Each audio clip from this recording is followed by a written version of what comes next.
What's going on YouTube? My name is Batman, and I never bought Far Cry Primal, because after Far Cry 4 I was bored of the series. Far Cry has always been the Call of Duty of open world games. They pump out a sequel every 2 years, which is very fast for a game like this. Each new title tends to stick to a strict formula, and it generally focuses on offering very fast-paced and easily accessible gameplay. You hold X to have the game auto-loot everything for you, you hold Y to auto-craft, waypoints are on everything all the time, and you can push in right stick in the car to have the game auto-drive you around. And I don't say any of this disparagingly, I enjoyed Far Cry games just as I enjoyed plenty of COD games. Most people certainly weren't tired of COD by Game 6, and every genre benefits from a more casual entry. Far Cry may not have as much depth in its looting and crafting as a game like Skyrim, but you also don't end up spending an extra 10 hours of gameplay figuring out which shit you want to sell, getting every last piece of loot from every dungeon, even if it means making 2 trips because you're OCD as fuck, and then spending an extra hour after every side quest visiting 10 different cities because the stores keep running out of gold. Yeah, Far Cry has its place. But still, after 4, I personally had lost interest. The story had become routine. Predictable. A bad guy takes over an area, you eat into his territory and eventually kill him, getting into a wide range of wacky scenarios on the way. I had tired of the gameplay, which changed very little in the 3 Far Cry games I played, so I skipped Primal. But Far Cry 5 got my attention, specifically because it hyped itself as a game that would tackle hot-button political issues. It's important to remember how executive producer Dan Hay talked about this game before it came out. During a presentation to reporters, he discussed a general sense of anxiety he has felt about how the world is coming apart, specifically mentioning things like the '08 financial crisis, the Bundy militias, and Brexit. He recalled how anxious he felt during the Cold War as a kid, going on to say, and I quote, "For 25 years, I haven't had that feeling like I did when it was the Soviets versus the US in the Cold War. And all I know is that in the last year and a half, I got that feeling back like we're riding a wave and something is going to happen. Like there's going to be a calamity and going to be a collapse." That's how he described the game at an official presentation on stage in front of a bunch of reporters. That's how he described the game in interviews as well. Now, I found this kind of talk tantalizing. Frankly, I share some of that anxiety, and I thought it would be fascinating to play out some of the worst case scenarios I've read about in real life. Y'all know I'm a bit of a political junkie. With this game, I thought I would see the 2 things I'm most interested in, gaming and politics, fuse. I was excited, and, as is so often the case, tragically disappointed. Because the story that was ultimately delivered was devoid of any real substance. It had nothing to say about any of the hot-button issues central to its existence. Religion, militias, extremism, guns, government, the opioid crisis, race, or gender. They clumsily sidestep all of it. It has been widely panned for this by reviewers, and I've seen many people saying that's not fair. But it is, and I'll tell you why. First of all, as I mentioned, they tease the politics during the marketing. Don't have the head of your studio tell everyone the game is inspired by super controversial political topics like the financial crisis, Bundy militias, and Brexit, and then be surprised people like me feel a little bit let down when the game goes to absurd lengths not to talk about any of those things or the larger issues they represent.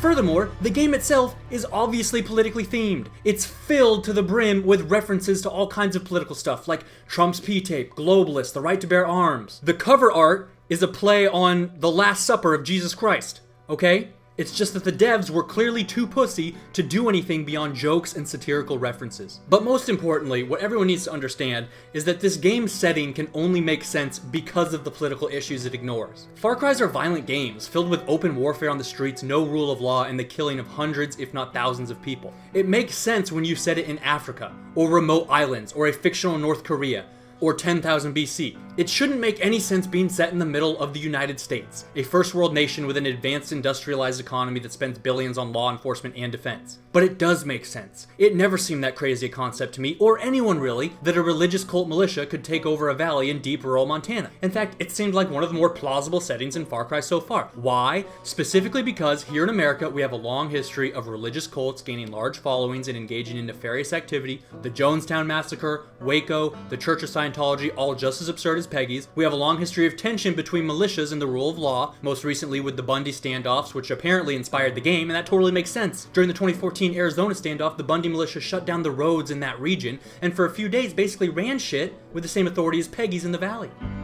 And yeah, military-grade weaponry is very easy for just about anyone to come by. And with the prevalence of open carry laws, roaming groups of vigilantes armed to the teeth is pretty normal here. This isn't to say that the game is or had to be super realistic, but the setting wouldn't make any sense at all if not for the controversial political issues that give it context. Without those issues serving as a reasonable premise, this game's setting would have been as ridiculous as setting it in Disney World. So to completely ignore them makes the story feel absurd and hollow. It'd be like if they set the next Far Cry during the American Civil War and then refused to ever mention or show anything to do with slavery slavery in the game. It would be awkward and strange, the cowardice of it so comical, you couldn't even take the story seriously, which is what's happening here. I don't mean that our problems today are as bad as slavery, but it's the same concept of showing the conflict while ignoring the obvious underlying causes that make the conflict possible. The central narrative of the game is that the world is coming to a collapse. Why? I was genuinely interested in seeing what the game had to say about what's leading to the collapse and what the collapse will look like. But other than vaguely telling us to look at the headlines, it never says anything about it. It's ignoring the 500-pound elephant in the room, and in the end, I felt a little bit misled because I specifically bought the game to see what it had to say about this absurd thing we call life, and all it had for me was some jokes about animal testicles. And I wasn't expecting it to be some, progressive message beating up on Trump voters or something. I never thought there was going to be some good guy liberal in rural Montana, okay? And besides the Mormons, religious cults tend to be fairly apolitical. This game doesn't have to push, one side's narrative or another to at least present a scenario that makes you think about the issues, that engages you on a deeper level than penis and fart jokes. On guns, you could look at that issue and fairly present both sides' arguments. Why is it so easy for these cultists to equip themselves as if they were an army? At the same time, isn't it a good thing that the good guys have their guns to defend themselves? Let us have that argument.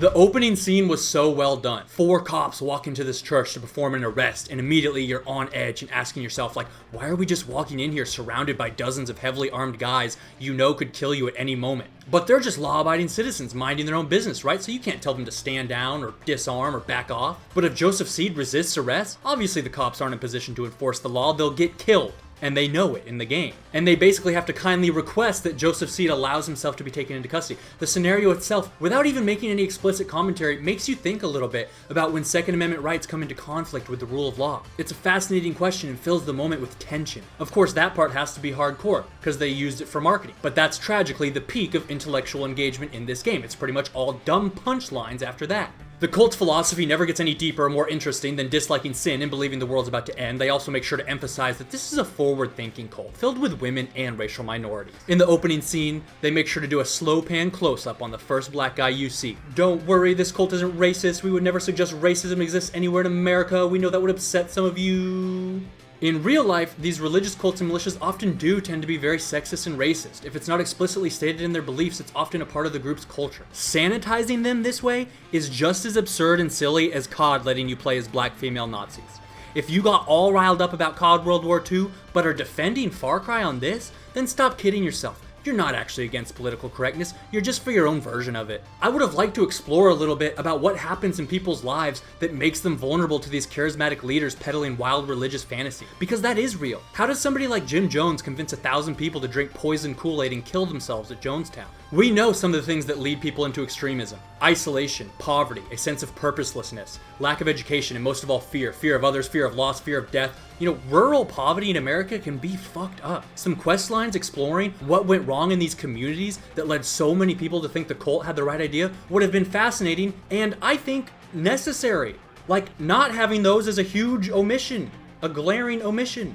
Instead, you get the Reverend John Seed, whose theme is just say yes, meaning just say yes to my religious indoctrination. He pushes his religion on people with all the nuance of a used car salesman. He likes to sadistically torture people, and that's about it. You don't learn much else about who he is or why he is the way he is. He breaks into long-winded monologues filled with meaningless platitudes and vague word salads that can go on for 5 minutes without ever actually saying anything.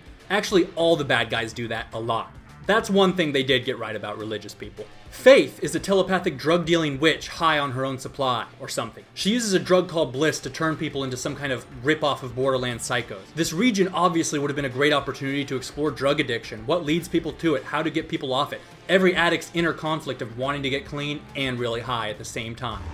A great metaphor could have been made about how much power a drug dealer has over addicts willing to do anything to get their fix. There's so many different interesting routes they could have taken this. Look at a show like Breaking Bad. Don't pretend that show is any more graphic than Far Cry's absurd sadism. Instead, they chose to turn Bliss into some kind of magical mind control drug. They make your drug-addicted partner give a 10-minute rambling speech about how he wants to keep getting high because real life is boring. Whoa, groundbreaking stuff. Definitely needed a game to make that clear to me. It's not like that's the whole point to any drug ever. Whoa, crazy. I think one of the big determining factors in how you react to this game's story might be how much you read the news. If you read it a lot, you probably heard a lot about the opioid epidemic that is ravaging rural America to this day. It's killing thousands of people, ruining the lives of thousands of others, and destroying local economies. So setting the game where that drug crisis is happening, and then putting a drug crisis in the game, and then ignoring any substantive discussion about the obvious real-world parallels is just absurd. The silence is deafening. After the Civil War Far Cry, they should do one in 2003 Afghanistan and just completely ignore the subject of terrorism. It looks like a dog, barks like a dog, smells like a dog, but they're gonna cover it in a sheet and pretend it's not a fucking dog. And when you are aware of the real world parallels, it frankly feels a bit tasteless to have this whole,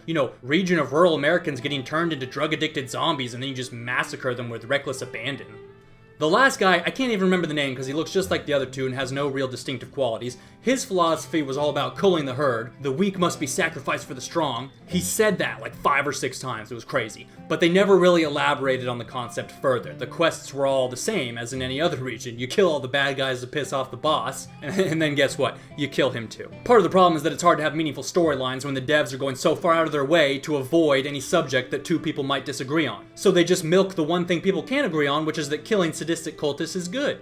Especially when those cultists never have any redeeming qualities or inner conflict, or really any humanizing features at all. So the only memorable quest lines are the punchlines. The testicle festival, Trump's P-tape thing, slaying the coked out moose, helping the movie director get it quiet on set.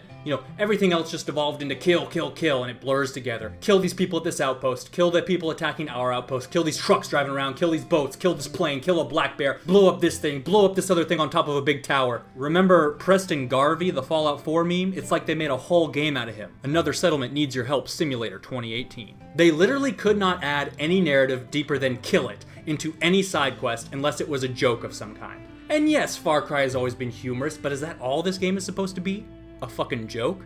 Obviously, it's not supposed to be only jokes. I mean, the main storylines weren't funny at all, on top of having no meaningful narrative. And the humor itself is so surface level. Ha ha, cows are having sex. Ha ha, this moose is on drugs. Ha ha, this lady has a pet cougar and she named it Peaches. I don't think I, or most people, ever actually laughed at any of it. And I don't even understand why they're so afraid. Look at a game like GTA 5, it was packed full of social commentary on things like torture and brutal satire of Facebook, which they called Life Invader. And the storyline was so engaging. I remember it got me thinking about something real, like internet privacy, in a way I hadn't before. I had never really given Facebook a critical examination. I just kind of used it, but that game got me thinking about it. And I was curious to see what else they had to say in that questline, and the points it made through satire were hilarious, specifically because of their real-world significance. And GTA 5 ended up being the best-selling game of all time. Besides, like, Tetris, alright? Fucking know there's gonna be some smartasses in the comments. But of course, things have changed since then. Somehow, even a game like Wolfenstein got turned into just another example of the liberal agenda. If I disagree with Trump, even on things I know that every gamer agrees on, like the games don't make us violent, I still lose hundreds of subscribers. So okay, they're running a business, they don't want to offend people, fine. But don't come set your fucking game smack dab in the middle of a cultural and political firestorm if it means you're gonna have to deliver some over-sanitized, pointless drivel like this. Congratulations, nobody is offended. But in less than 2 weeks, everyone will be fucking bored.